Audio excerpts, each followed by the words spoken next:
خواتین کا عالمی دن ایک عالمی تعطیل ہے جو ہر سال 8 مارچ کو خواتین کے حقوق کی تحریک میں ایک مرکزی نقطہ کے طور پر منایا جاتا ہے۔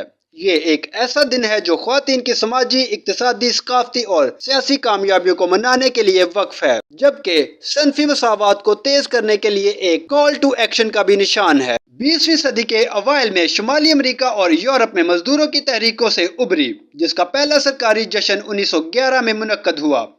8 مارچ کی تاریخ 1917 کے روسی انقلاب کے دوران خواتین کی تحریکوں سے مضبوطی سے جڑی ہوئی ہے۔ صنفی مساوات، تولیدی حقوق اور خواتین کے خلاف تشدد جیسے مسائل کو اجاگر کرنے کے لیے ایک پلیٹ فارم کے طور پر کام کرتا ہے۔ یہ دن ہونے والی پیش رفت پر غور کرنے، تبدیلی کی کال اور تاریخ میں غیر معمولی کردار ادا کرنے والی خواتین کی ہمت اور عزم کا جشن ہے۔ ہر سال صنفی مساوات کی کوششوں کے مخصوص شعبوں پر توجہ مرکوز کرنے کے لیے اکثر ایک مخصوص تھیم سے منسلک ہوتا ہے۔ خواتین کا عالمی دن دنیا کے متعدد ممالک میں منایا جاتا ہے۔ اقوام متحدہ نے اسے 1975 میں باضابطہ طور پر تسلیم کیا۔ عالمی سطح پر اس کی اہمیت کو مزید مستحکم کیا۔ دنیا بھر میں تقریبات مختلف ہوتی ہیں۔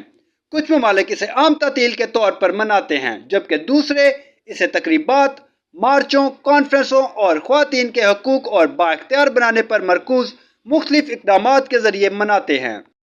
خواتین کے حق رائے دہی کی لڑائی انٹرنیشنل وومن ڈے کے ظہور کے لیے ایک عام عمل انگیز تھی۔ انٹرنیشنل وومن ڈے کے رنگ جامنی، سبز اور سفید بعض ترتیب انصاف اور وقار، امید اور پاکیزگی کی علامت ہے۔ معلومات کا قابل اعتماد ذریعہ CRC۔ جڑے رہے CRC کے ساتھ۔